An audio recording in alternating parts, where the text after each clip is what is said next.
tema de hoje é a meditação e o despertar da inteligência.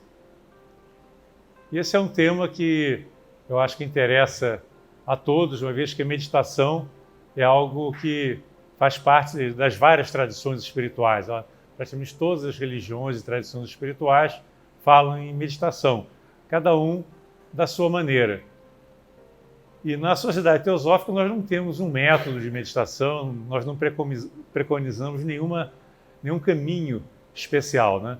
O trabalho teosófico ele está muito centrado na proposta da liberdade de pensamento.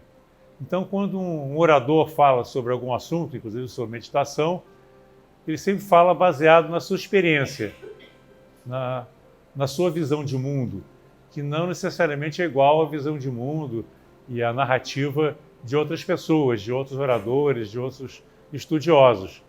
Então, eu vou falar um pouco da minha vivência, da minha experiência com meditação. Eu posso dizer que a minha percepção sobre meditação foi muito influenciada por Jiddu Krishnamurti, que foi um dos grandes personagens, grandes pensadores, filósofos do século XX, e que teve uma ligação muito forte, muito profunda com a Sociedade Teosófica. Ele foi descoberto por teosofistas e ele trouxe uma percepção da meditação muito, vamos dizer assim, nova em certo sentido e muito criativa também, né? Procurando mostrar a meditação não como apenas uma prática repetitiva, como um método, mas como um estado de espírito, né? Como um estado de ser, né? A meditação como sendo parte da nossa vida e não apenas um momento que você senta de pernas cruzadas ou sentado para fazer uma série de exercícios e de práticas. Então, mais ou menos nessa linha que nós vamos trabalhar e vamos correlacionar a meditação com o despertar da consciência, o despertar também da inteligência. Então, eu queria começar citando uma frase do Lao Tse, que diz que o caminho que pode ser descrito não é o verdadeiro caminho. Eu trouxe essa frase porque muitas vezes as pessoas entendem que a descrição de alguma coisa é aquela coisa. É como se o mapa fosse o território, mas o mapa é apenas uma descrição. Ele aponta, né? Ele simboliza o território, mas não é o próprio território. Quando você tem um dedo apontando para a Lua, se a pessoa ficar presa no dedo, né? A pessoa que está querendo encontrar a Lua, ela nunca vai chegar lá, ela vai ficar presa no dedo. Então o dedo é apenas um ponteiro para algo que está além, que transcende o próprio dedo. As palavras também são apenas uma expressão, né? Um apontamento para uma realidade maior. E a própria palavra inteligência, que nós vamos trabalhar hoje, né? Ela vem de interlegere, né? O que quer dizer interlegere? Ler entre. Então é como se as palavras fossem incapazes de transmitir as grandes verdades, inclusive aquelas que apontam para a inteligência, para as realidades mais profundas. Porque aquilo que está meramente nas palavras não é a coisa, assim como o mapa não descreve plenamente o território. A experiência do território é diferente de qualquer mapa ou de qualquer descrição que se possa fazer. Então, qualquer livro que você leia, que tem uma descrição pormenorizada de meditação ou de qualquer outro assunto dentro da vida espiritual, tem que ser visto apenas como uma descrição, para que você consiga alcançar aquilo que está buscando expressar. É necessário ir além das palavras. Por isso que interlegere vem de ler entre, ou seja, você ler entre as palavras, entre as linhas, tentar buscar o que está implícito na palavra, o que está por trás da palavra e não apenas ficar preso à letra morta. Então, inteligência é a capacidade de você abstrair, de você ir além daquilo que está expresso em termos materiais, aquilo que está expresso em termos simbólicos, né? Para tentar alcançar aquela realidade que é a realidade geradora do que está manifestado. Então, quando se diz que uma pessoa é inteligente, é porque ela tem uma capacidade de abstração de recolher as informações que chegam até os seus sentidos, as informações que chegam até ela através de palestra, ou de leitura, ou das suas experiências, e extrair de todas essas informações algum significado. Ou seja, gerar um conteúdo que transcende apenas aquilo que foi captado sensorialmente, ou pelas palavras, ou pela experiência do dia a dia. É aí que faz a diferença de uma pessoa espiritualizada e uma pessoa comum. Uma pessoa espiritualizada já tem uma mente e uma capacidade interior de ver por trás daquilo que é aparente, ver o imanifestado por trás do manifestado. Existe um grande físico e filósofo também, o David Bohm, que ele falava que existem duas ordens na natureza. Uma delas que é a que nós podemos captar pelos sentidos, que é chamada ordem explícita, ou seja, aquela ordem que está para fora e que pode ser capturada pelos sentidos, pode ser capturada pelo raciocínio também. E existe uma outra ordem, que é a razão de ser da ordem explícita, que é a ordem implícita, ou seja, aquela ordem que é a geradora, aquela que faz com que o mundo possa existir. Nos livros teosóficos, essa ideia de ideias geradoras, de um princípio, né? De um demiurgo, que é o grande arquiteto do universo, de uma inteligência que plasma uma realidade no mundo material, está muito presente. Nos livros como A Doutrina Secreta, por exemplo, né?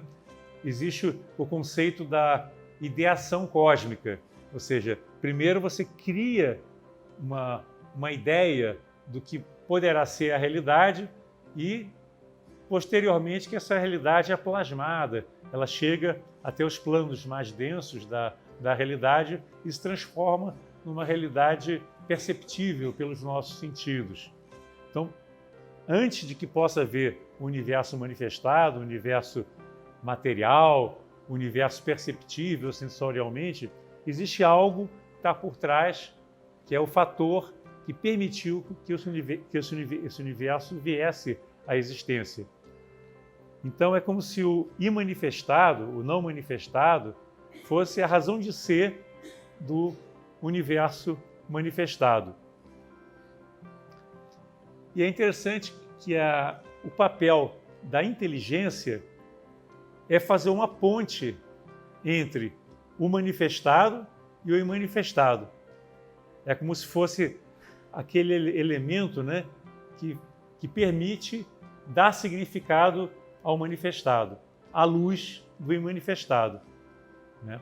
Uma pessoa que não desenvolveu a sua espiritualidade, também não desenvolveu a sua inteligência, ela vê as coisas que estão à sua volta, né, através dos seus sentidos, mas tem dificuldade de encontrar significado na sua vida, significado na sua existência, de unir as várias evidências que existem à sua volta para extrair um significado e, portanto, dar uma direção para a sua vida, buscar a razão de ser da sua vida, buscar o que ela está fazendo aqui, para onde ela vai, né? Se existe uma missão na sua vida.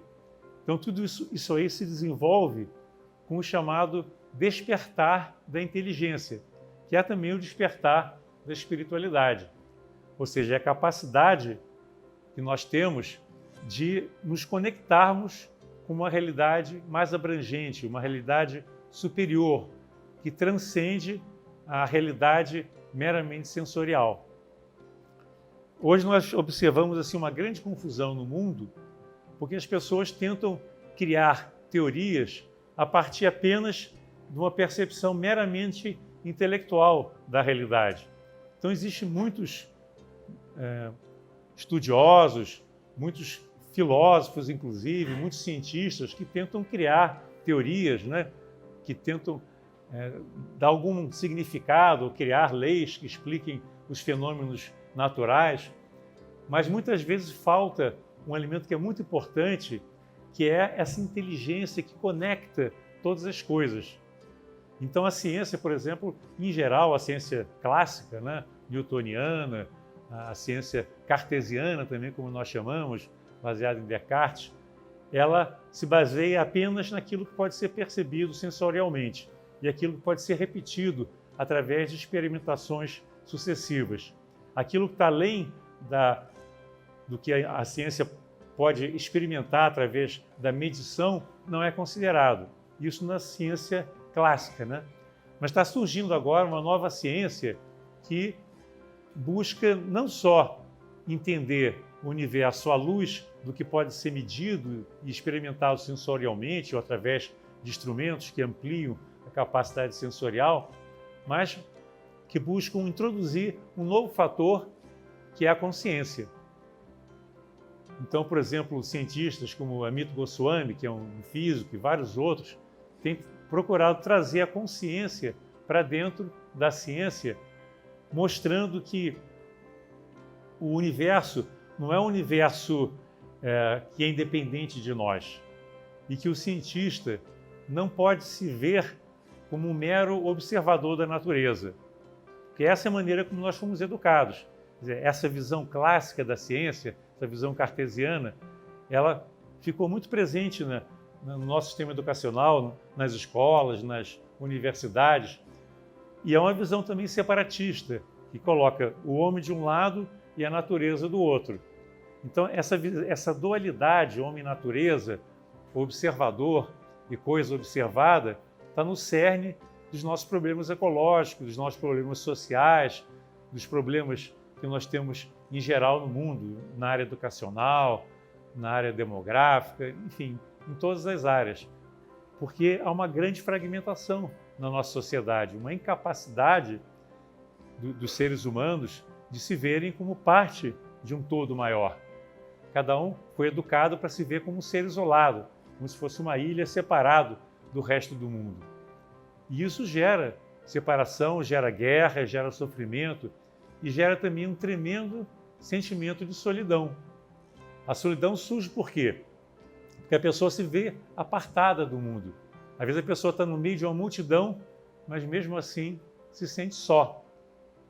E isso é algo que traz depressão, que traz uma série de perturbações psicológicas, mentais, que são fruto dessa incapacidade de nós nos percebermos como parte de um todo maior. Daí a importância da visão de mundo teosófica, da visão de mundo espiritual, que coloca o homem na sua real dimensão, como participante de toda essa vida universal, dessa grande teia da vida, como nós dizemos, em que o homem não é mais do que uma parte integrante de um todo maior, da qual ele depende. Quer dizer, o homem, se ele não for, o ser humano, se ele não for visto como parte dessa grande teia, primeiro que ele não consegue sobreviver sozinho. E a sua vida não teria significado se ele fosse extraído fora da realidade em que ele vive. É interessante que a ciência moderna está trazendo também essa percepção unitária da realidade, mostrando que, na medida que nos observamos a realidade à nossa volta, nós também interferimos na realidade, nós transformamos a realidade. Essa realidade não é independente de nós. Existe, inclusive, um cientista inglês, o John Wheeler, que ele diz o seguinte: hoje em dia, nós não podemos mais considerar o cientista como observador. Hoje, o cientista tem que ser visto como um participante. É muito interessante essa visão surgindo dentro da ciência, né? O cientista não está apenas observando uma realidade, tentando mensurar essa realidade, extrair determinadas leis, fazer teorias. Ele deve ser visto como um participante, ou seja, ele está interagindo dinamicamente com essa realidade à sua volta. E isso é uma coisa maravilhosa, né? O cientista se perceber como parte integrante do universo dinâmico. E na medida que ele age, na medida que ele pensa, na medida que ele tem emoções, ele está afetando tudo à sua volta. E outra coisa que isso já era estudado, tanto na Grécia Antiga como na Índia Antiga, no Egito, de que o universo é um universo totalmente interdependente. Quer dizer, todos os seres que fazem parte desse universo multidimensional estão continuamente interagindo e moldando, através da sua atividade, o que ocorre no universo. E mais que isso, na medida que nós nos transformamos, na medida que nós mudamos a nossa percepção, na medida que nós aprendemos alguma coisa da vida, o universo que nós percebemos se transforma. E como nós somos unos com o universo, tudo está se transformando junto conosco. Então, isso é uma verdadeira revolução no pensamento humano. O Krishnamurti dizia: nós somos o mundo somos nós. Essa é uma afirmação que parece muito estranha, né, dentro da visão cartesiana, né? Como é que eu posso ser o mundo se eu estou vendo o mundo lá fora? Dentro dessa visão separatista não faz sentido dizer eu sou o mundo, nós somos o mundo. Mas, baseado nessa visão holística, né? Essa visão integrativa que surge no yoga, que surge nas tradições orientais, que surge na nova ciência, nós passamos a nos perceber parte dessa grande teia e também assim, como criadores da nossa própria realidade.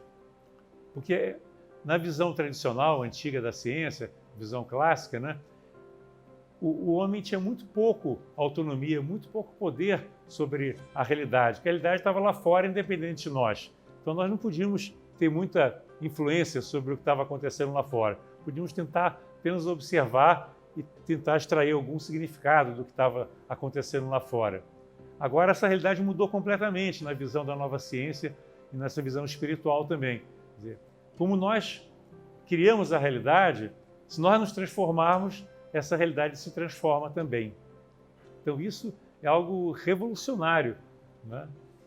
E a inteligência e o despertar da inteligência é justamente esse processo de tomada de consciência, de que você é um elo de uma grande cadeia, você é um nó de uma grande teia e que tudo está interagindo dinamicamente. E que nada que alguém faz vai passar despercebido. Tudo que acontece no universo interage sobre nós e tudo que nós fazemos afeta, de alguma maneira, a realidade no universo, né? A lei do karma, né, que nós estudamos muito na Sociedade Teosófica, tem muito a ver com isso, com essa interconexão em todas as coisas. Que na hora que você coloca em movimento alguma ação, pode ser uma ação física, pode ser um pensamento, pode ser uma emoção, e isso gera vamos dizer assim, um efeito no universo no qual nós vivemos e o universo também reage sobre nós. Que nem a lei de Newton estabelece, né, que para cada ação existe uma reação de igual intensidade e sentido contrário. Na medida que nós colocamos em movimento alguma ação, o universo também nos retorna uma ação que é proporcional àquilo que nós colocamos em andamento. Então, é uma interação contínua. E o homem, se não tiver inteligência, ele fica perdido no meio, né, desse aparente caos, porque para quem não vê uma ordem no universo, tudo parece caótico, né? Mas na medida que você começa a observar atentamente a realidade à sua volta e começa a perceber essa interatividade, essa interdependência em todas as coisas, aí é possível você começar a despertar para essa inteligência que vai dar significado, que vai colocar ordem na sua vida. O Krishnamurti falava muito da importância da ordem, né? Porque a ordem é fundamental em tudo que você faz.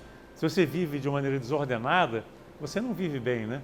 Então a ordem é importante para a meditação, é importante para a sua vida diária, mas essa ordem nunca pode ser uma ordem imposta.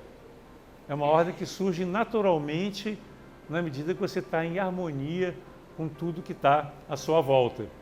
Isso é interessante, né? Que nós nos habituamos, nós temos que obedecer, né? Aquela postura meio militar, né? De que quem pode dar ordem e quem tem juízo obedece, né? Mas não deveria ser assim, né? Nós deveríamos ter a inteligência suficiente para perceber que existe uma ordem natural nas coisas, no universo, e que nós podemos agir inteligentemente em harmonia com toda essa ordem que é pré-existente, que está permanentemente operando, e adequarmos a nossa ação, adequarmos a nossa vida a essa ordem maior que é regida por uma inteligência. A inteligência tem a ver com essa ordem, ou seja, o universo não é caótico, né? Como dizia Blavatsky, o universo não é um caos, é um cosmos, onde em cosmos está implícita a ideia de ordem, de inteligência, de uma interconexão e um propósito também na manifestação, né? Um propósito na vida de cada pessoa. Isso é muito bonito porque dá uma nova dimensão para a nossa vida. E quando você fala em propósito, isso quer dizer que tudo que existe, existe por uma razão. Nada ocorre por acaso. A nossa vida não existe a esmo, né? As coisas não acontecem no nosso dia a dia de uma forma totalmente assim, aleatória. Existe uma razão de ser para cada coisa. E o karma está aí para mostrar a inter-relação de todas as coisas, entre as nossas ações e as consequências que elas geram. Então, quanto mais nós percebemos, nós abrimos a nossa mente, mais nós começamos a perceber a conexão que existe entre tudo. Mais nós permitimos que essa inteligência comece a operar dentro de nós. O que é interessante é que a inteligência, às vezes, é atribuída apenas a uma capacidade intelectual. Na escola, na universidade, na escola, muitas vezes, se uma pessoa inteligente, que ela tem um cérebro privilegiado, tem capacidade de raciocínio muito desenvolvida, mas às vezes uma pessoa que é muito douta, né, uma pessoa que tem muito conhecimento, às vezes um doutor, não tem uma capacidade de aprender aquilo que está por trás do manifestado, né? Por trás do fenômeno, né? O númeno, aquilo que é a razão de ser do fenômeno. Então não basta você ter uma capacidade intelectual para viver bem. Você tem que ir além do intelecto e desenvolver essa inteligência. Então, quando nós estamos falando de inteligência, nós estamos falando de uma faculdade que é maior e superior à capacidade intelectual. A inteligência, ela opera num outro domínio, que é o domínio assim, que dentro da teosofia a gente chama de búdico, né? Um plano búdico, né? Um princípio búdico que nós temos como parte da nossa natureza, que é desperto na medida que nós somos capazes de ir além do mental, além do intelectual. Inclusive na tradição do yoga, né, que está muito bem representado nos Yoga Sutras de Patanjali, né, está dito que para que você consiga se perceber na sua verdadeira dimensão, para que você se perceba qual é o significado da sua vida, qual é a ação que você precisa desenvolver nessa vida, você tem que aquietar a mente. Ou seja, somente no estado em que a mente está repousando, a mente está totalmente tranquila, é que é possível você ir além dela e penetrar nas dimensões que transcendem o meramente intelectual. E é nessa condição que você tem contato, você consegue resgatar a sua verdadeira natureza, quando a mente atingiu aquele estado de equilíbrio. Mas aí você pode dizer, poxa, mas como é que eu vou conseguir esse estado de equilíbrio mental? Porque a minha mente não para, o meu pensamento não para. E esse é o grande drama, né, que a maioria das pessoas tem, que a mente ela é muito rebelde. Você não consegue dizer, agora eu vou parar de pensar. Não adianta. Se você dizer, agora eu vou parar de pensar, você não consegue parar de pensar. É a mesma coisa que você dizer, agora eu vou dormir. Eu vou fazer uma força enorme para dormir. Aí que você não dorme mesmo, né? Se você estiver fazendo força para dormir, você não consegue dormir. Da mesma maneira, assim, agora eu vou começar a meditar. Aí, né, fica todo tenso, eu vou começar a meditar. Não funciona assim. Então, você tem que justamente parar de querer controlar as coisas. O processo meditativo, que nós vamos começar a falar agora, né, é um processo em que você abre mão do controle, justamente. Você percebe que você não consegue controlar, que o intelecto é incapaz de chegar aos níveis mais profundos de consciência.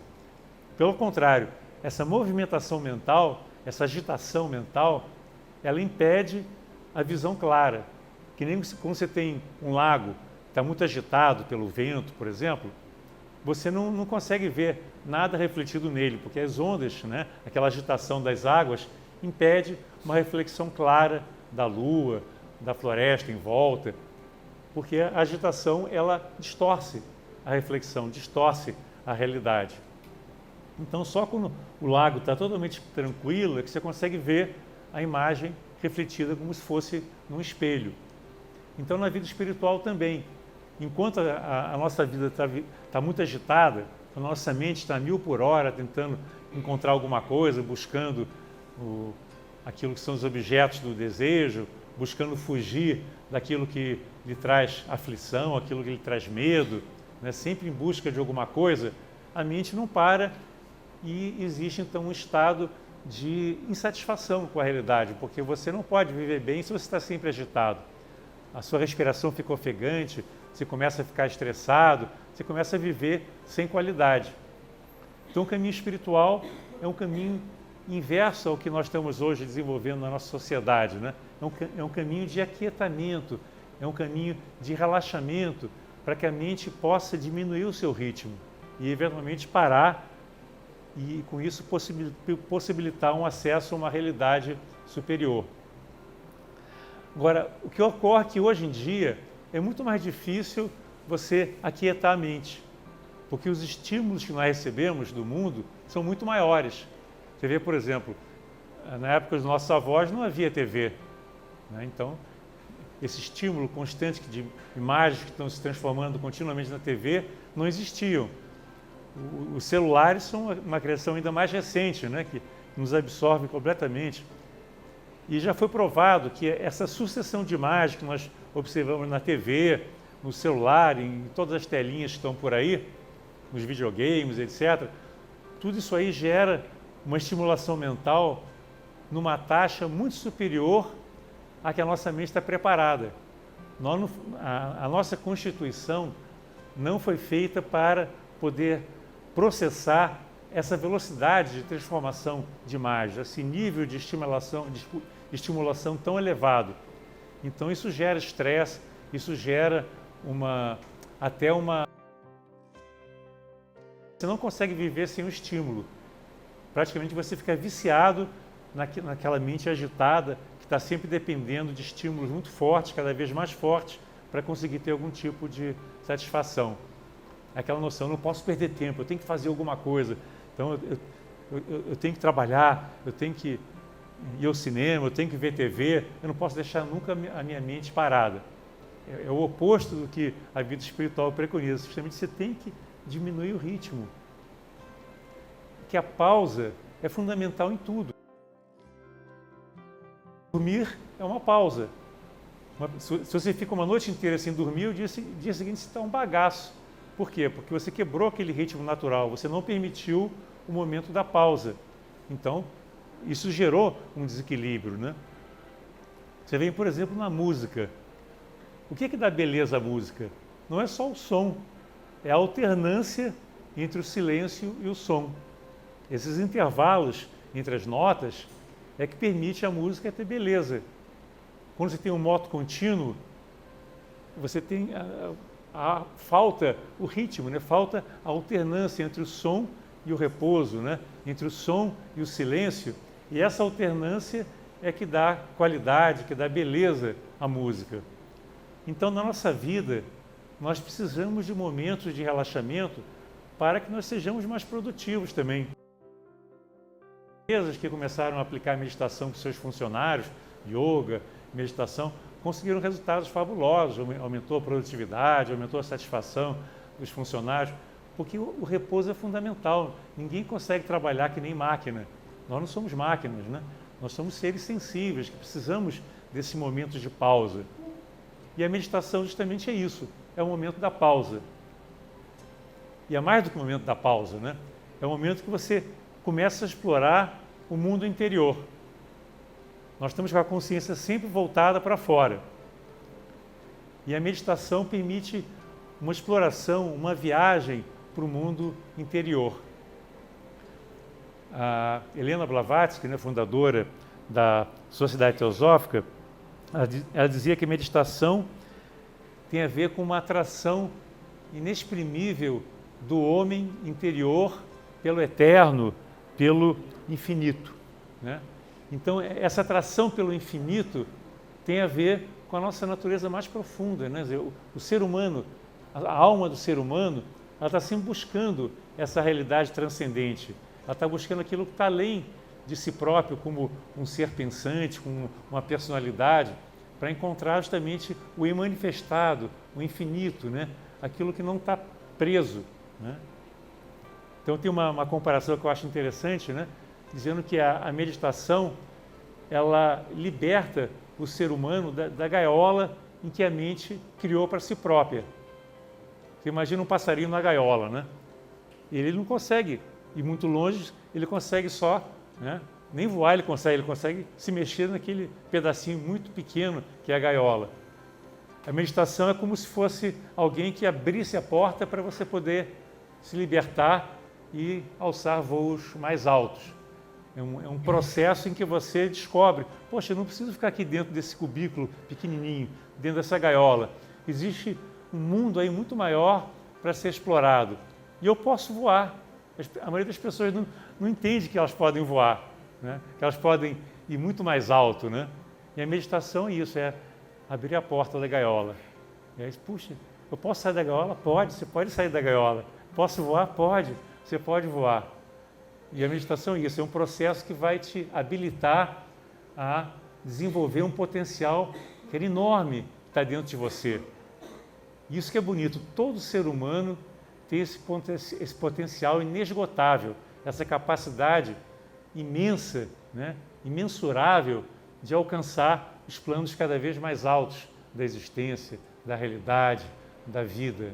Todos nós temos essa capacidade, mas o nosso pensamento, a nossa mente baseado na ilusão, com essa noção de separatividade, nos limita e nos impede de alcançar todo o potencial que jaz no nosso interior. E todos nós temos esse potencial. A meditação, então, é uma grande oportunidade que se nos é oferecida de nós nos libertarmos dessas prisões, desses grilhões e alcançarmos, né, os planos superiores de consciência, onde nós podemos nos ver de outra maneira. É um novo paradigma, é uma nova maneira de você ver a si próprio e ao mundo. Em vez de se ver enclausurado, preso, insatisfeito, infeliz, você pode se abrir para uma vida muito mais ampla, né? E então, inteligência tem a ver com isso, com essa capacidade de se conectar com o divino, de se conectar com os planos superiores, né? Com esse imanifestado, com esse imensurável, está muito além desse mundo pequeno, né? Porque, como dizem alguns mestres espirituais, não há felicidade no finito, né? O finito nunca vai te trazer felicidade. Nós temos que alcançar o infinito. Agora, como é que algo que é finito pode alcançar o infinito? A nossa mente só trabalha dentro do campo do finito. Ela é limitada, ela trabalha sempre na dualidade. E o infinito está além da dualidade. Se ele é infinito, ele não pode estar restrito por qualquer tipo de separação, qualquer tipo de dualidade. Então, se nós queremos alcançar o infinito, nós queremos alcançar a felicidade, que a felicidade é fruto dessa conexão mais profunda com a nossa verdadeira natureza, que é a natureza espiritual. Então, a felicidade, ela surge, ela é possível na medida que você se prepara para ela, você se abre para ela, né? E existe, então, um trabalho a ser feito. Esse despertar, ele pode ocorrer num piscar de olhos, mas existe todo um trabalho que tem que ser feito. E eu gosto muito de comparar o trabalho espiritual com o trabalho de afinação do nosso instrumento. Um músico, para que consiga expressar com qualidade o som que ele está querendo expressar, ele precisa ter um instrumento de qualidade. Primeiro, a constituição do instrumento, né? Se for um violino, a madeira, da qual ele é feito, a qualidade das cordas, a disposição, né, do violino, né, o layout do violino, e também a afinação do violino são muito importantes. Então nós temos que preparar o nosso veículo para que o som divino possa vibrar no nosso instrumento com qualidade. Você não pode querer um som de qualidade um instrumento tosco, um instrumento que não foi trabalhado, que não foi purificado, né? É por isso que está dito na Bíblia, né? Sede perfeito, como perfeito é o vosso Pai no céu. A busca da perfeição tem a ver com esse processo que é quase alquímico, né? É similar a um processo alquímico, de você transformar a matéria bruta numa matéria sutilizada, numa matéria de qualidade, capaz de responder às vibrações mais elevadas, capaz de vibrar com qualidade, capaz de tocar a sua música com qualidade. Cada um de nós pode se ver como um músico que tem o seu instrumento. E para que ele possa expressar o seu potencial através desse instrumento, o instrumento tem que estar com qualidade. Então eu digo que o processo espiritual, que tem a ver com a meditação, é um processo dual. De um lado, você vai captar do alto a inspiração. Você vai se abrir para a energia cósmica, para os planos superiores, você vai se abrir para Shiva, como na Índia eles falam, né? Mas você precisa preparar o seu instrumento também. Você precisa trabalhar o seu instrumento de maneira que Shakti, que é a energia da Terra, a energia que vem de baixo para cima, vamos dizer assim, né? Ela possa ser libertada e se conectar com Shiva. E da união de Shiva Shakti, né? Do céu com a Terra, é que surge a possibilidade da autorrealização. Então, vejam que conceito bonito esse, né? De você ter um trabalho que é dual. Você vai se abrir para a graça, né? Esse é um conceito muito presente no cristianismo, a graça, né? Mas é muito pouco compreendido. O que é a graça? É a inspiração, é aquilo que vem de cima, né? Que vem buscando ocupar a nossa consciência, mas que muitas vezes é bloqueado porque nós estamos com uma série de empecilhos, uma série de anteparos que impedem a graça de chegar até a nossa consciência. Então, a nossa consciência permanece na obscuridade, porque essa luz, que é a graça, não consegue penetrar. Não é graça? Aliás, a graça está aqui. Quem quiser conhecer a graça, está aqui.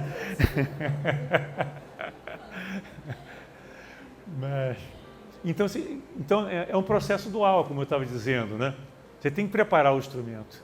Você tem que realizar aquilo que na teosofia a gente chama processo de autocultura. É cultivar a si mesmo, né? Você não vai conseguir ter uma plantação com uma verdura de qualidade, uma fruta de qualidade, se a terra não estiver bem cuidada, né? Se você não preparar o terreno, não tiver uma boa semente, não regar. Então, existe um trabalho, né? Uma dedicação que você tem que ter para cuidar, para criar as condições para que aquilo que está em potencial na semente possa desabrochar, crescer e usufruir do seu potencial. Então, é um trabalho de autocultura, em que você está preparando, cultivando a você mesmo, né? Em todos os níveis, no nível físico, no nível emocional, no nível mental. Você vai se preparar em todos os níveis para poder ser um veículo do divino aqui na Terra. Isso é uma coisa que eu acho de uma beleza extraordinária. Você perceber que você pode ser um instrumento do divino aqui na Terra. O Sri Aurobindo, que foi um grande yogi, um grande pensador também, ele dizia que a vida divina tem que ser vivida aqui, nessa Terra, não depois da morte, num céu potencial imaginário. Esse é o campo da transformação e é o campo onde essa vida divina deve ser vivenciada. E essa vida divina, para ser vivenciada, ela exige esse processo dual, né? De você se abrir para o divino, se abrir para o alto, receber a inspiração, receber a intuição, receber a graça e, ao mesmo tempo, preparar o seu instrumento para vibrar cada vez mais em frequências mais elevadas, para poder exprimir uma música cada vez mais perfeita, né? Uma música bela, né?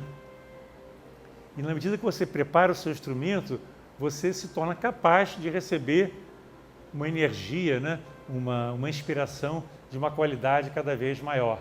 Então não tem limite para o que você pode ascender em termos espirituais. Porque quanto mais você melhora a qualidade dos seus instrumentos, mais energia pode descer através dele.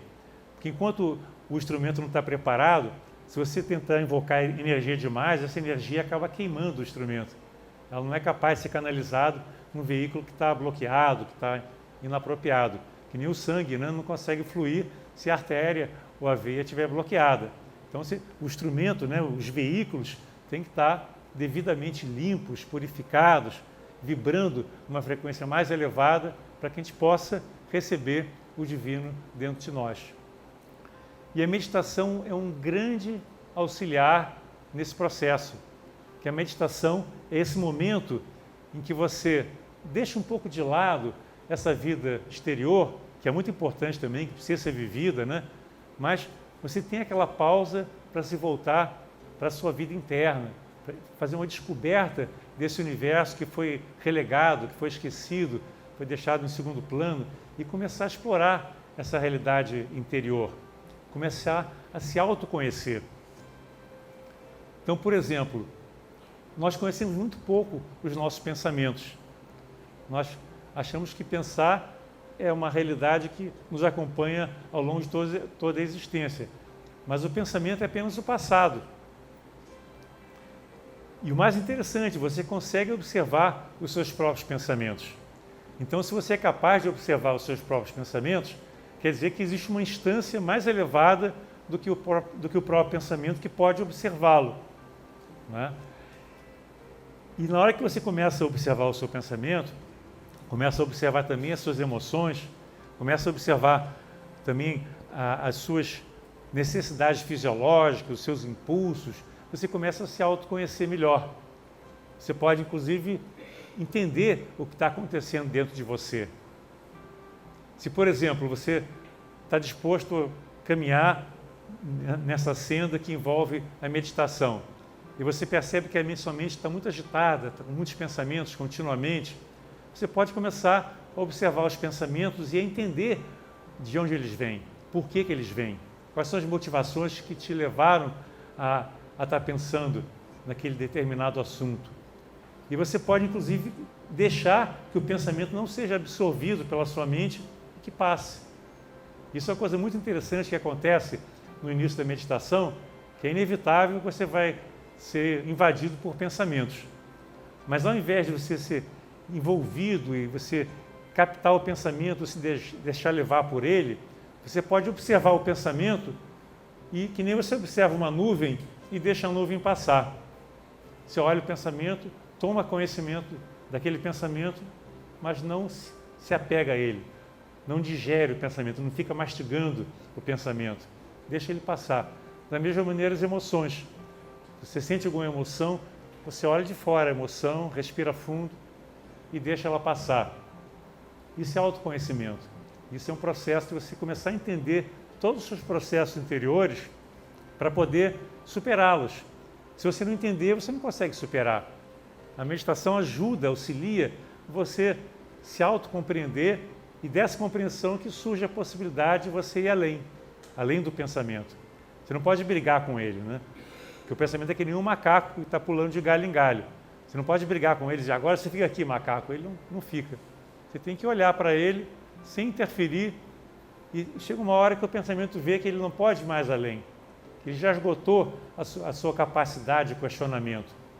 E aí quando ele esgota todo aquele potencial que ele tinha de investigação por si próprio, ele para, reconhece a incapacidade que ele tem de conhecer além e aí entra em ação uma outra dimensão do ser que tem a ver com inteligência, tem a ver com despertar da inteligência, permite você ir além e fazer uma ponte do seu ser, da sua personalidade, com o imanifestado, com o ilimitado, né? Com o transcendente. Então isso é o trabalho meditativo. Existem muitos métodos que vocês podem utilizar, mas o importante é você entender que existe um estado de consciência que pode ser obtido por nós, que é essa chamada mente meditativa. E olha que coisa interessante, quando você está atento, realmente atento, você não está pensando. Eu não sei se já se deram conta desse fato. Vou exemplificar. Vocês estão no final de tarde, tem um pôr do sol maravilhoso. Enquanto você está absorto, né, totalmente voltado para aquele pôr do sol, está apreciando realmente a beleza daquele pôr do sol, você não está pensando, né? Só que no momento seguinte você deixa de observar o pôr do sol e começa a pensar, poxa, como seria bom se a minha namorada ou a minha esposa estivesse aqui comigo. Eu gostaria de repetir isso aqui amanhã, então eu venho aqui de manhã de novo, ver o pôr do sol. Aí a mente já entrou, o pensamento já entrou, o passado invadiu o presente e você deixou de estar atento. Aí você não está mais vendo o pôr do sol, você está vendo os seus próprios pensamentos. Então é por isso que o Krishnamurti diz, o pensamento é o passado. Enquanto você está pensando, você não está vivendo. Você está apenas rememorando aquilo que é uma representação na memória de uma experiência que já foi, que já morreu. Então, por que o budismo preconiza com tanta ênfase a plena atenção? Porque quando você está plenamente atento, você está vivendo realmente. Você está em contato com a realidade, você está em contato com as pessoas à sua volta. Você consegue absorver a beleza da natureza, o sorriso de uma criança, a beleza de uma flor. E quando você está desatento, preocupado com as coisas, com o seu emprego, preocupado com o que alguém falou para você, com uma agressão que houve, você passa pela flor e não vê, você passa pelo pôr do sol e não vê, porque você não está vivendo, você está apenas rememorando aquilo que já foi, que é apenas uma imagem distorcida de uma realidade passada. Então, por que não viver mais intensamente? E esse viver intensamente é viver com a mente meditativa. E olha que interessante, o Krishnamurti fala que você não pode perseguir a mente meditativa. Ela vem quando ela encontra espaço. Enquanto seu pensamento está ativo, ela não vem. Agora, naquele intervalo entre dois pensamentos, aí é possível você ter um contato, né, com esse transcendente, com essa beleza que existe no mundo, né, e viver com mais propriedade, com mais atenção, né, se relacionando de fato com a natureza. O que levou a toda essa crise ecológica que nós observamos aí, a desconexão da natureza, a pessoa viver só imersa nos seus pensamentos e não ter a sensibilidade, não ter a capacidade de ver a importância de uma árvore, a importância de ter um ar puro, dessa multiplicidade de animais e vegetais que existem na natureza. Se não apreciar isso, é uma desconexão total, uma incapacidade de ver a beleza da vida, de ver que você faz parte disso tudo. Então é uma grande pena, né? A pessoa não conseguir sentir isso porque está tão envolto nos seus problemas, nos seus pensamentos, né? Nas suas crises, que ela se desconectou completamente. Então o trabalho meditativo é um trabalho de reconexão com a sua verdadeira natureza. E é um exercício também, né? Só que esse exercício não pode ser um exercício eventual, no dia que você tiver tempo você vai fazer, porque aí você nunca vai ter tempo. O tempo nós que criamos, na verdade, né? Então não é nem você se programar para sentar todo dia, é você estar com a mente atenta para tudo que está acontecendo, não só quando você está sentado, mas quando você está caminhando, quando você está se relacionando com alguém, quando você está trabalhando, enfim, todos os momentos da sua vida, você tem que tentar desenvolver essa capacidade da plena atenção, que é a mente meditativa. Isso tem a ver com o despertar da inteligência, que é a capacidade de se relacionar de uma forma integral com a vida à sua volta. E isso nos traz, então, uma capacidade de ser feliz, que é você não depender de nada para ter esse estado de bem-aventurança, que na Índia eles chamam de Ananda, né? Que é um estado de integração total com a realidade. Sempre que nós nos afastamos da realidade, nós nos afastamos da nossa verdadeira natureza. Sempre que nós estamos em busca de algo fora de nós nos tornamos infelizes, que nós não conseguimos encontrar e nos apropriar de tudo que nós queremos. E a tendência que nós conseguimos alguma coisa que nós queríamos, né? A tendência é querer buscar mais, mais e mais. Então nunca há uma satisfação plena. Pode haver uma satisfação momentânea, mas não plena. A satisfação plena, ela existe no vazio. Isso pode parecer até uma incoerência, né? Como é que eu vou estar satisfeito no vazio? Porque no vazio é que surge o silêncio. O silêncio é esse momento de conexão profunda, quando você deixa de lado todas as ilusões e se percebe na sua dimensão mais elevada, se percebe como um ser divino, como um ser que está expressando uma realidade superior na sua vida, né? Você vê que os grandes instrutores, os grandes mestres, né, eles não vivem para si, eles vivem para uma realidade superior, eles se veem como instrumentos de algo maior. E isso lhes traz uma grande alegria.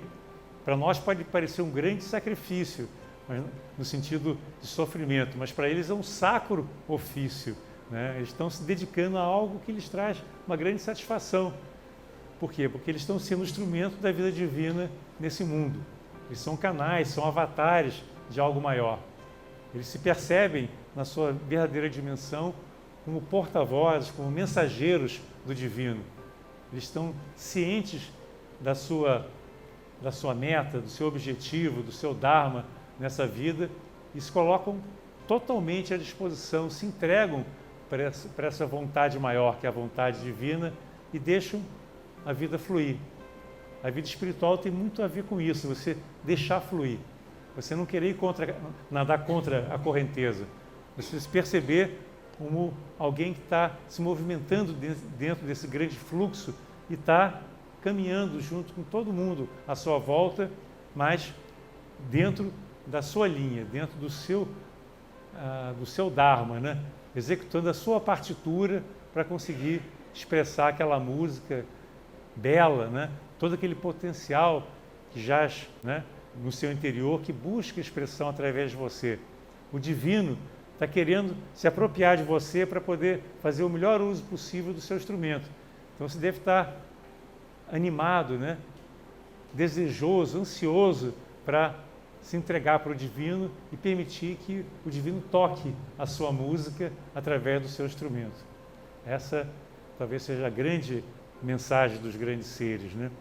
E a meditação é isso, é a possibilidade que a vida lhe traz de se recolher, se voltar para dentro e começar gradualmente a se conectar de uma maneira cada vez mais profunda com essa realidade interior. E quanto mais você se conecta, mais você se aproxima do Samadhi, que é esse estado de consciência supremo, que não existe mais separação. Em Samadhi não existe mais eu e você, eu e a natureza. Eu sou a natureza, eu sou todos os seres vivos, eu sou a própria divindade presente aqui no mundo. E todos nós temos esse potencial. Uma das coisas que me disseram logo que eu entrei para a Sociedade Teosófica e que me marcou muito foi o seguinte: ó, todos vocês, você inclusive, um dia vai ter uma consciência equivalente à de um Buda ou de um Cristo.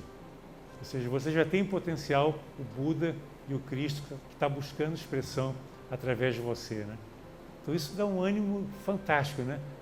O Buda e o Cristo já estão aqui dentro de nós.